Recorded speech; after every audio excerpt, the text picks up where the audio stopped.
사람들이 어디에 가장 갈증을 느낄까? 그러니까 잠재 성장률이 0%가 된다는 거는 사실은 뒷걸음질 치는 거거든요. 앞으로 인구 구조는 우리 경제를 상당히 많이 변화를 시킬 거고, 또 이제 책의 제목처럼 부의 이동이 상당히 이 분야에서 많이 일어날 겁니다. 지금이야 뭐 챗 GPT가 더 똑똑한지, 뭐 제미나이가 또 똑똑한지, 누가 어떤 AI가 멍청한 소리를 안 하는가.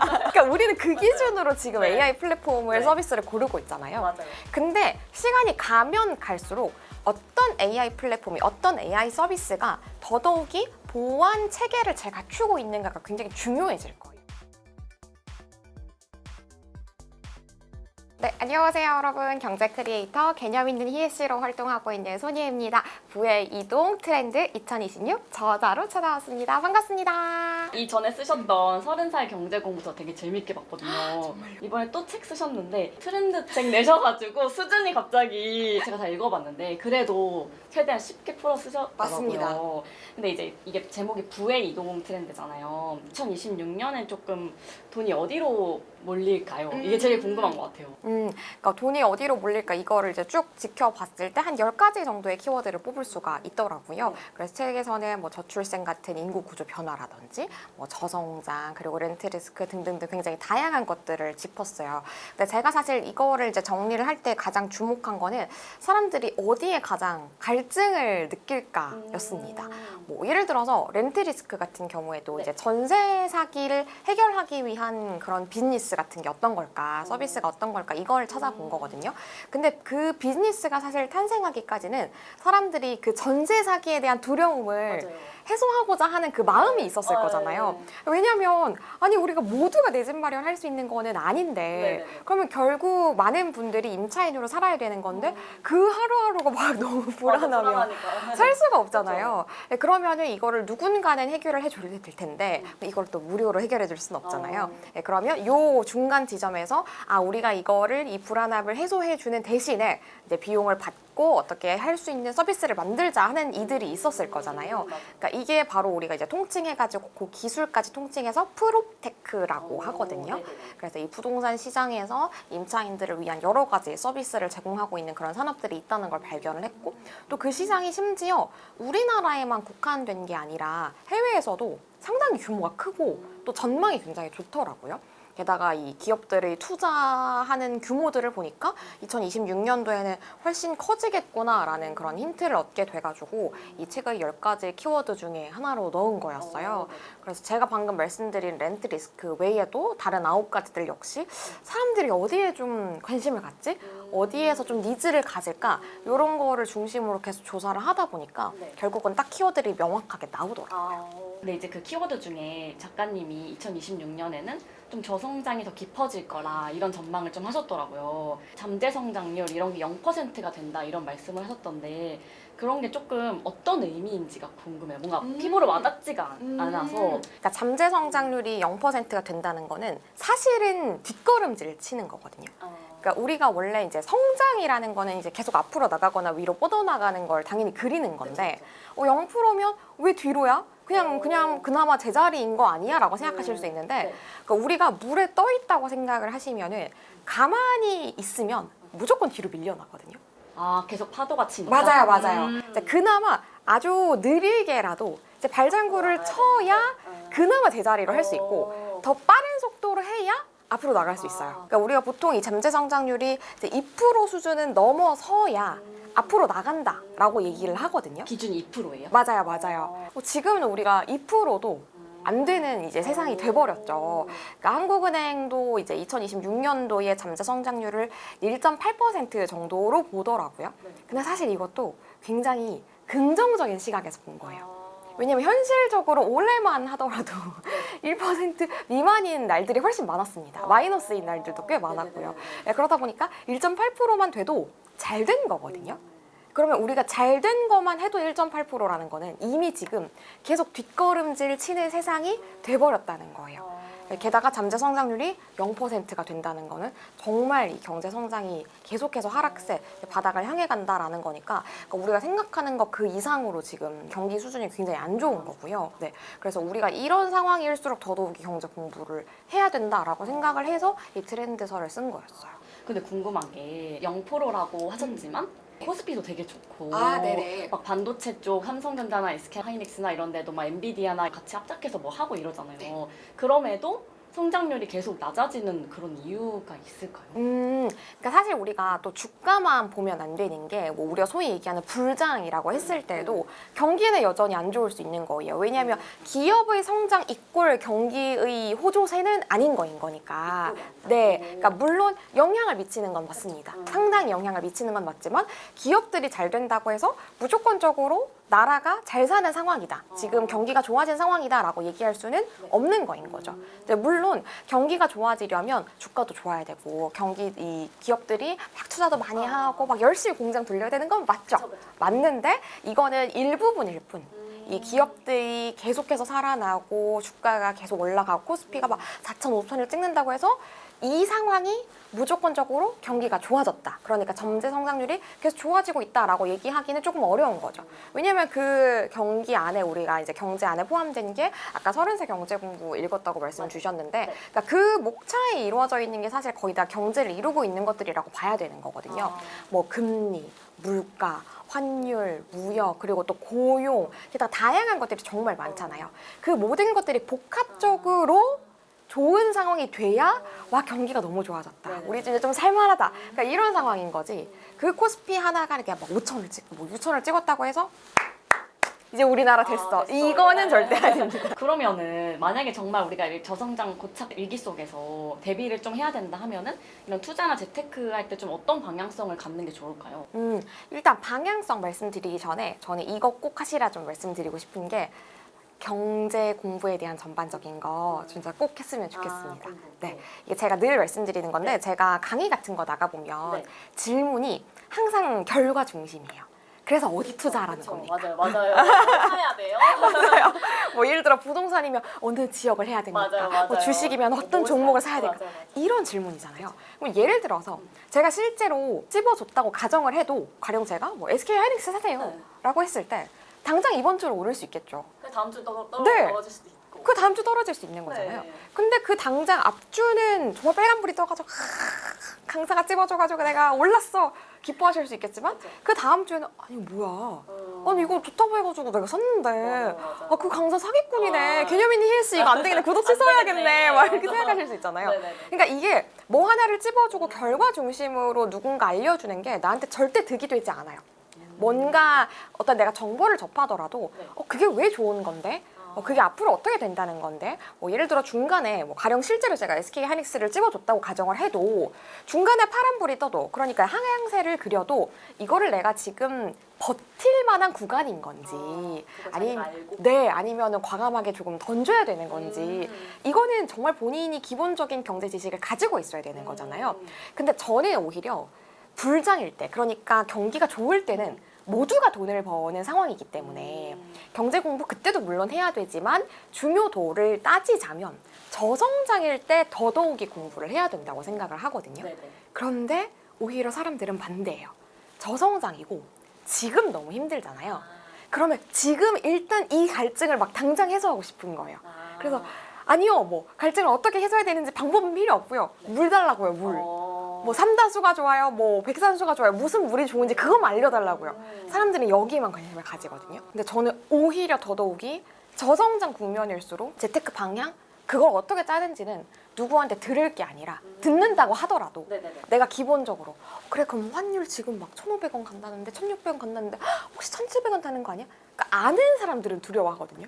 근데 모르는 사람들은 나 해외여행 당분간 갈 일 없는데 그리고 너무 얕게 생각하시는 거야. 그게 아니라 우리가 그 구조들이 그 요소들이 돌고 돌아가지고 이제 이렇게 계속 연쇄적으로 우리한테 어떤 영향을 끼치는지를 알아야 실제로 두려워도 할 수 있는 겁니다. 그렇죠. 어디에 투자할지도 그때는 이제 알 수 있고 저성장이라고 했을 때는 더 공부를 오히려 더 많이 해서 눈을 키워야 된다. 네, 무조건이요. 책에서 또 뭐 인구 감소나 고령화 같은 이런 구조적 변화가 가속화되고 있다 이런 얘기도 있는데 이런 또 변화는 향후에 또 투자 전략이나 이런 자산 시장 같은 거에 좀 어떻게 영향을 좀 줄 거라고 보세요? 사실 앞으로 인구 구조는 우리 경제를 상당히 많이 변화를 시킬 거고 또 이제 책의 제목처럼 부의 이동이 상당히 이 분야에서 많이 일어날 겁니다.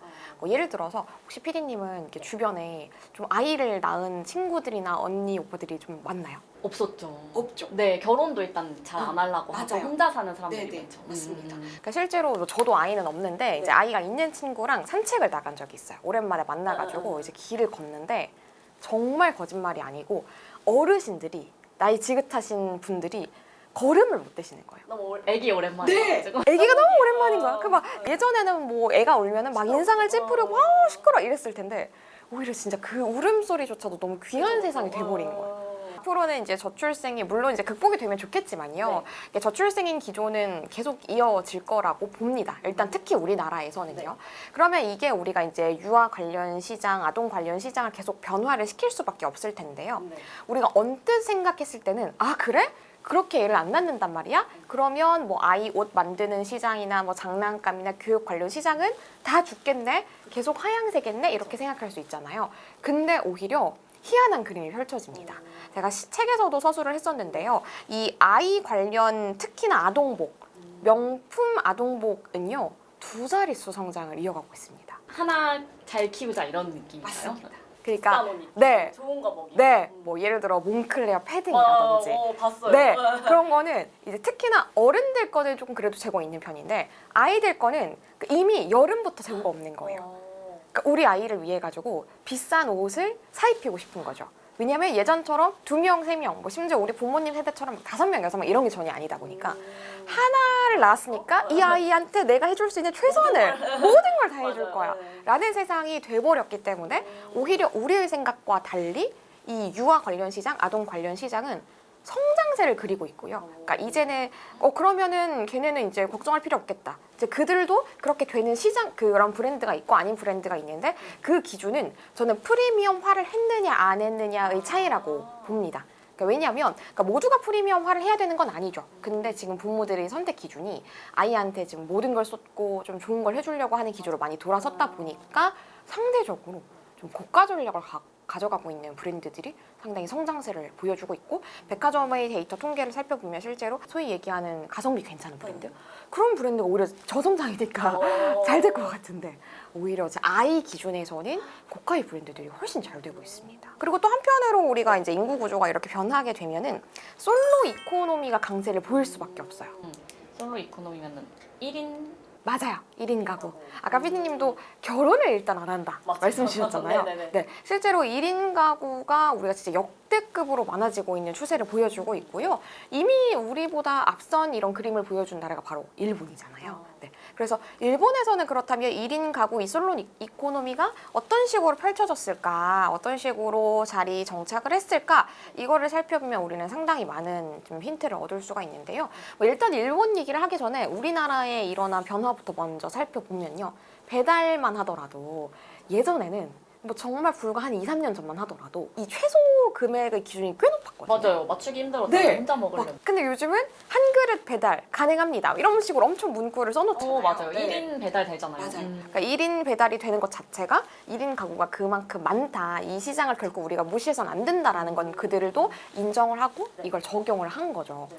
그리고 식당만 하더라도 예전에는 바 자리라는 것 자체가 없었어요. 맞아요. 네. 테이블에 혼자 먹어요. 네. 뭐 그리고 심지어는 2인석도 요즘은 많지만 예전에는 거의 없었거든요. 그래서 4인석에 혹시 혼자 가면 이렇게 주인 아주머니 아저씨의 눈치를 봐가면서 좀 먹은 경향도 있었습니다.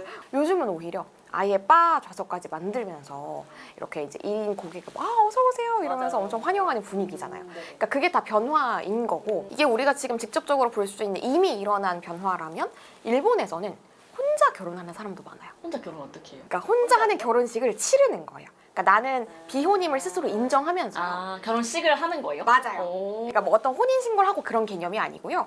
내가 결혼 안 할 거는 안 할 건데 그렇다고 해서 내가 다른 사람들처럼 결혼식은 한번 해봐야 되지 않겠어? 그런 식의 문화도 있고 그리고 만약에 내가 나이 들어서까지 혼자라면 네. 나중에 내가 이제 정말 생을 마감했을 때에도 혼자라면 이거를 누군가 해결해 줄 사람이 없는 거잖아요. 그래서 실제로 내가 혼자서 이제 적금을 붓는다거나 혹은 정말 그 특정 상품에 내가 돈을 미리 불입을 해놓고 내가 나중에 생을 마감했을 때 나는 이렇게 처리해 주세요 라고 내가 혼자 준비하는 장례 문화 이런 것도 지금 일본에서는 너무 잘 되어 있고요. 이런 식으로 솔로 이코노미라고 해서 혼자 사는 사람 1인 가구를 위한 그런 문화 그리고 시장은 점점 더 커질 거고요. 뭐 그렇다는 얘기는 그 사람들을 위한 서비스나 상품들이 더 많아질 수밖에 없다는 거잖아요. 그렇다 보니까 이제 부의 이동이 이쪽으로 흘러 들어갈 수밖에 없는 거죠. 그리고 또 요즘에 투자자들이 나는 돈을 많이 벌 거야 이런 것보다는 그냥 꾸준하게 난 지금처럼만 벌었으면 좋겠어 이런 심리가 또 있다고 하던데 네. 왜 그런 걸까요? 당장 먹고 살기가 힘들어서 그래요. 생존이라도 하려고? 그러니까 오늘 쓸 돈이 필요한 거죠.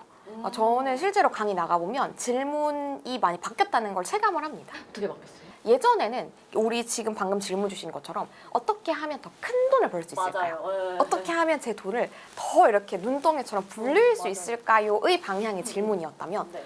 요즘은 정말 오늘 당장 내가 아낄 수 있는데 막 너무 그냥 무작정적으로 아끼는 거 말고 조금 현명하게 아낄 수 있는 선택 방법이라든지 네네. 네 그리고 지금 방금 질문 주신 것처럼 현금 흐름을 어떻게 하면 제가 조금이라도 만들 수 있을까요?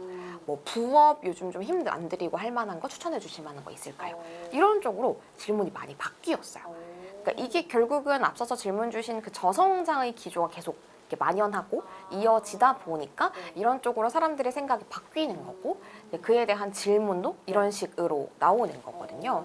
그래서 저는 이 현금 흐름을 마련하는 거는 사실 너무 좋은 방향성이라고 생각을 하고요. 보통 사람들이 현금 흐름이라고 한다면 뭐 예를 들어서 주식이라고 한다면 배당주 이런 쪽으로 많이 생각하시는데요.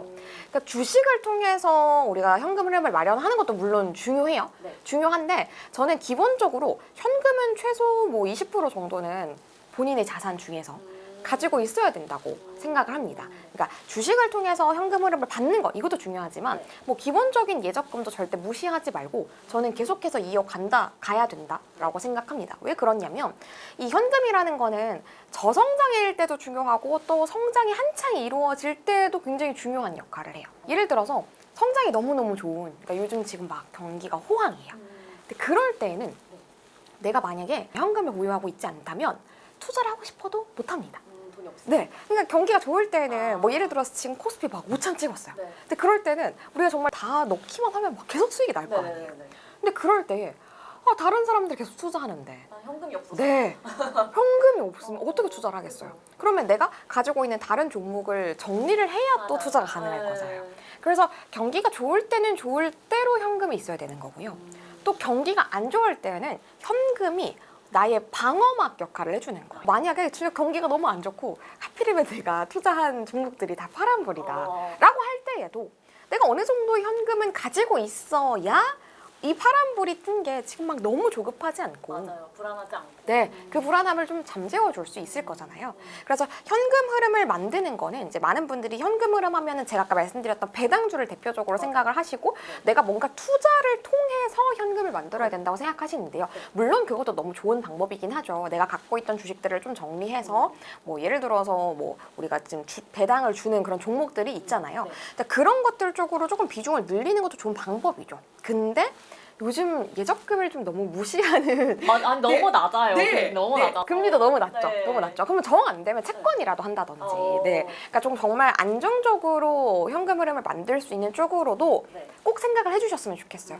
그러니까 우리가 무조건적으로 공격적으로 하는 게 좋은 게 아니거든요. 그래서 뭐 예적금, 뭐 채권 이런 우리가 안정적으로 우리한테 이제 현금 흐름을 만들어줄 수 있는 것들을 절대 저는 무시해서는 안 된다. 계속 유지해야 되고 특히나 저성장일 땐 더더욱이 중요하다라는 거 좀 말씀드리고 싶습니다. 그리고 또 트렌드하면 AI를 빼놓을 수가 없잖아요. 작가님은 오히려 AI 그 자체보다는 그거에 관련된 좀 인프라 쪽에 주목을 해보라고 하셨더라고요. 네네. 그래서 이 AI 때문에 우리가 어떻게 돈 쓰는 방식이 바뀔지 또 주목하라고 하신 인프라 쪽은 또 어느 쪽을 말씀하시는지도 조금 궁금하고요. 일단은 저는 그 AI 관련해서 앞으로는 그 인프라가 그 플랫폼이 어떤 것을 갖추고 있는가가 점점 더 중요해질 거라고 생각하거든요. 그러니까 무슨 말이냐면 예를 들어서 지금이야 뭐 챗 GPT가 더 똑똑한지 뭐 제미나이가 더 똑똑한지 그러니까 우리는 그런 그렇죠, 중요해요. 네, 그런 기준에서 맞아요. 누가 어떤 AI가 멍청한 소리를 안 하는가 그러니까 우리는 그 기준으로 지금 네. AI 플랫폼을 네. 서비스를 고르고 있잖아요. 맞아요. 근데 시간이 가면 갈수록 어떤 AI 플랫폼이 어떤 AI 서비스가 더더욱이 보안 체계를 잘 갖추고 있는가가 굉장히 중요해질 거예요. 보안. 네.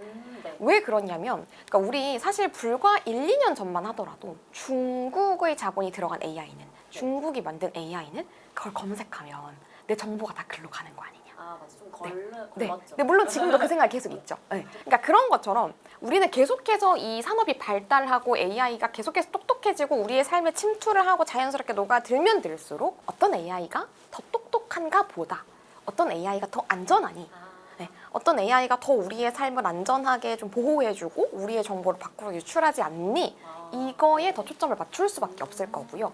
네, 그렇다면 이거를 AI 그 플랫폼이 다 할 수는 없어요. 그렇다 보니까 그 AI에게 그 보안 서비스를 제공하는 기업들이 또 그쪽으로 돈이 많이 흘러 들어갈 거고요. 그러면은 이게 이제 그 AI 서비스, 그 AI 기업에서 모든 그 인력을 계속 뽑아가면서 할 수는 없거든요. 그러니까 이제는 내가 이 서비스가 필요하면 그 인력을 뽑아가지고 그러니까 우리 회사에 속한 사람이 그걸 해결하도록 하는 세상을 이제 건너갔어요. 그러니까 오히려 그 회사에서 그 서비스가 필요하면 그 서비스를 잘 하고 있는 외주 기업을 쓰는 거죠. 네네네. 그 자리에 필요한 사람을 그냥 맞아요. 네, 불러다가. 네네네. 그 직원을 우리가 직접적으로 고용하는 게 아니라 그 외주 회사에서 그 직원을 프로젝트성으로 보내달라고 한다거나 아니면 그 서비스를 이제 운용을 할 수, 이걸 잘 활용할 수 있도록 이제 영업을 맡기는 거죠. 네네네네. 그러니까 그런 식으로 앞으로 바뀔 거기 때문에 앞으로는 그 인프라, 그 플랫폼이 얼마나 그런 보안이나 혹은 사람들의 불안감을 잠재우는 그런 서비스를 잘 제공하는가 그런 기업들과 손을 잡았는가 이게 중점적으로 우리가 봐야 되는 포인트고 그걸 잘하는 기업에 우리 투자에 좀 문을 열어야 된다라고 생각을 하는 거고요. 그리고 또 돈을 쓰는 데에서도 사실 AI가 이미 너무 많이 침투를 했죠. 예를 들어서 쿠팡 같은 경우에도 가격이 매일 바뀌어요. 그러니까 그게 AI를 기반으로 계속 가격을 조정을 하는 거거든요.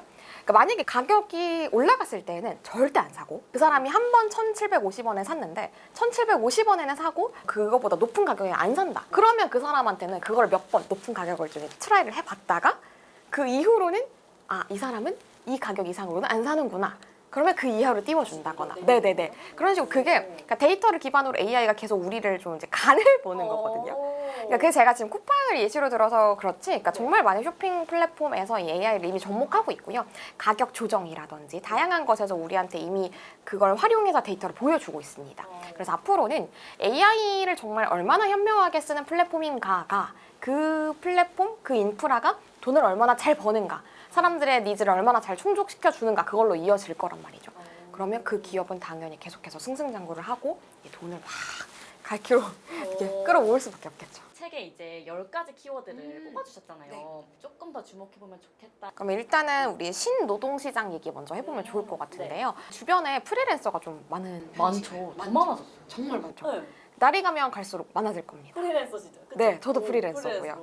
그러니까 이게 한 뭐 10년 전까지만 해도 네. 공채라는 개념이 존재했습니다. 그쵸, 그쵸. 네, 지금도 있기는 하지만요. 되게 줄었어요. 정말 없어요. 뭐 보통은 뭐 저보다도 우리보다 더 높은 세대 뭐 한 40대, 50대 분들은 더더욱이 공감을 하실 것 같은데 3월, 9월 되면 무조건 공채가 떴어요. 맞아요. 상반기 네. 한번 근데 요즘은 공채가 존재한다고 하더라도 너무 적고요. 맞아요. 네. 대부분이 수시 채용으로 돌아섰어요. 그러니까 이게 이제는 정말 평생 직장, 평생 직업이라는 개념이 사라진 거거든요. 그러니까 기업 입장에서도 가령 보안에 대한 직원이 필요하다면 그 보안 직원을 뽑는 게 아니라 외부에서 네, 외부에서 프로젝트성으로 그 직원 우리 뭐 예를 들어 3달 동안 보내주세요라고 한다거나 뭐 혹은 아예 직원을 보내주세요가 아니라 3달 동안 저희와 함께 같이 일해주세요. 이런 식으로 서비스를 의뢰하는 거란 말이에요. 뭐 혹은 정말 이미 그 분야에서 경험이 있는 사람을 경력으로 뽑는 거예요. 신입을 뽑아가지고 그 직원을 키우는 세상은 이제 갔어요. 이미 다 할 줄 아는 사람을 네. 뽑아요. 할 줄 아는 사람을 뽑는 세상이 돼버렸기 때문에 우리는 이제 각자 도생을 해야 되는 분위기가 더 강해졌습니다. 네네. 그러다 보니까 이미 회사를 내가 설사 들어가고 싶다고 하더라도 프리랜서로서 이 경력을 이미 좀 키워놓은 상태에서 들어가야 되는 그런 국면이 되어버린 거죠. 그래서 이 신노동 시장에서는 일단 이만큼 프리랜서가 많아졌다라는 거는 그렇다면 이 프리랜서들이 느끼는 갈증을 해소해 줄 수 있는 서비스나 그런 플랫폼이나 기업은 어디일까를 좀 주목을 해봤었거든요. 예를 들어서 실제로 우리가 회사에 소속이 되어 있을 때에는 직원은 세무나 뭐 법무나 노무 등에 대해서 관심을 가질 필요가 없어요. 해주는 사람이 따로 있으니까. 그쵸? 담당 직원이 있잖아요. 네네네. 근데 내가 세상 밖에 이 정글 밖에 나와 보면은 세금 처리도 내가 해야 돼. 스스로.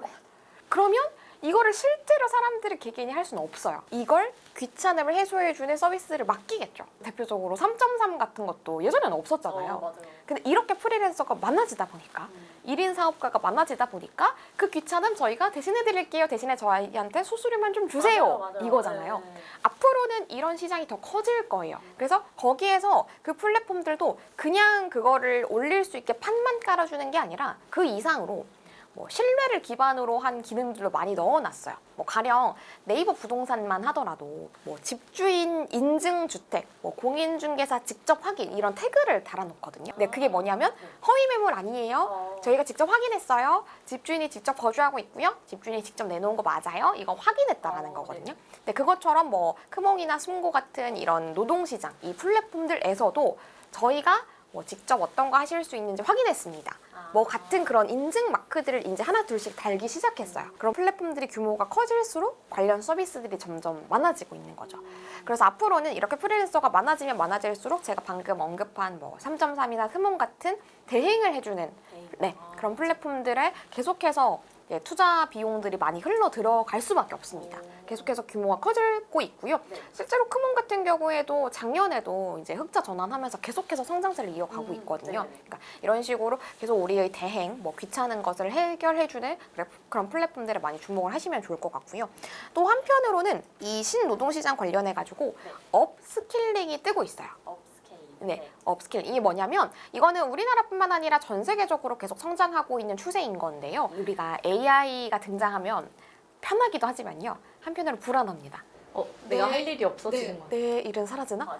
내 자리가 없어지는 건가? 이런 생각을 엄청 하잖아요. 그래서 다들 뭔가 하나라도 배우려고 하는 거예요. 그러니까 이거는 근데 우리나라만의 추세가 아니라 전 세계적으로 모든 사람들이 느끼고 있는 감정이다 보니까 다들 성인으로서 뭔가 배울 수 있는 교육, 뭐 인강 이런 것들을 계속 찾아보는 거죠.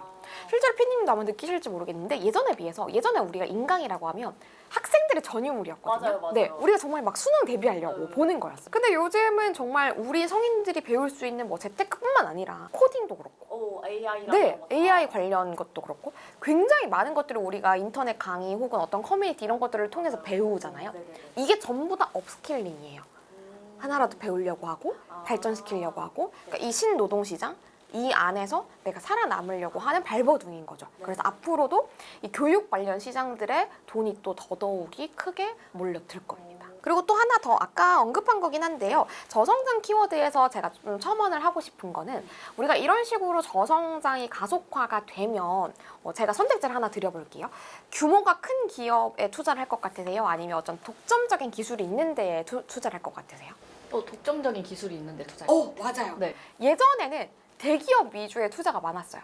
그 기업이 어떤 기술을 가지고 있는가는 사람들이 별로 보지 않았습니다. 대기업이니까. 네, 규모가 크니까 저 기업은 계속 살아남겠지. 그쵸. 그럼 나의 투자금에 배반하진 않을 거야. 막 이렇게 생각했어요. 네네네. 근데 지금 이제 우리가 저성장 국면이 더 강해졌잖아요. 이런 상황에서는 독점적인 기술을 가진 기업은 더더욱이 살아남을 거고요. 그렇지 않은 기업, 막 규모만 강조하고 우리는 원래 괜찮은 기업이었으니까 라고 하면서 어떤 특정 다른 기술들을 더 발전시키지 않는 기업들은 도태될 수밖에 없습니다.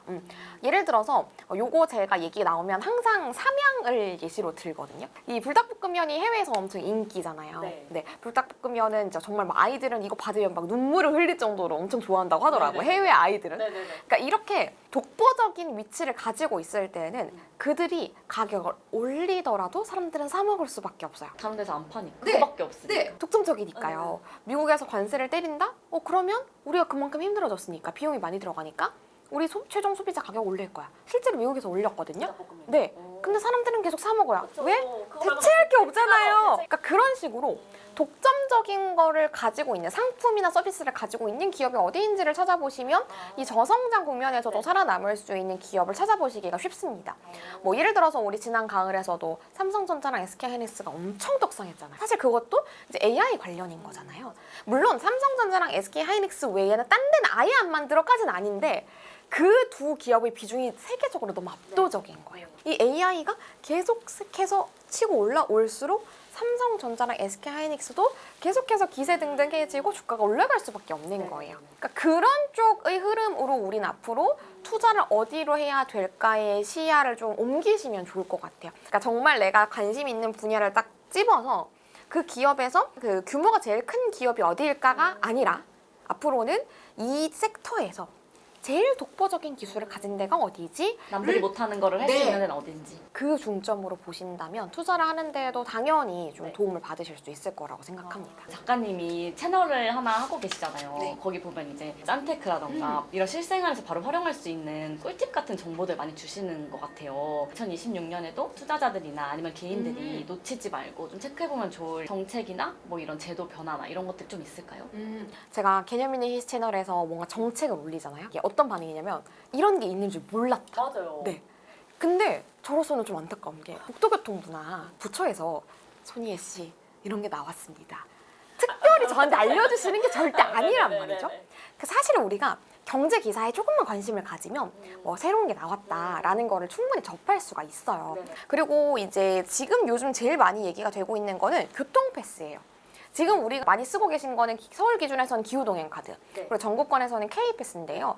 이 두 개보다 훨씬 좋은 교통패스가 지금 나올 거라고 이미 예고가 됐습니다. 이 교통패스 같은 경우에는 우리가 55,000원 정도 되면은 무제한으로 쓸 수 있는 게 지금 가장 유력한 안이거든요. 네. 그래서 아예 사람들이 보통 이제 특히나 기후동행 카드는 이제 서울에 국한되고 또 K패스는 우리가 또 비교를 해보면 또 많이 타시는 분들은 기후동행 카드보다 좀 아쉽다. 뭐 이런 얘기가 있다 보니까요. 이거를 절충하려고 하는 그 안을 내놓는 것 같거든요. 네. 그래서 만약에 이 교통 나는 좀 이용 횟수가 많은 편이야 하시는 분들은 조금만 기다리시면 지금 쓰시는 것보다 훨씬 좋은 무제한의 교통패스가 나올 예정이니까 그거 활용해 보시면 좀 일상에서 도움 많이 받으실 수 있을 것 같은데, 왜냐면 실제로 저도 대학생 때 LH에서 하는 전세 임대주택의 수혜를 받은 사람 중에 한 명이에요. 네네. 그래서 저는 더더욱이 만약에 내가 받을 수 있는 제도가 있다면 나는 그것부터 찾아봤으면 좋겠다라고 저는 항상 얘기를 하거든요. 이런 것들은 어디서 많이 찾아봐요?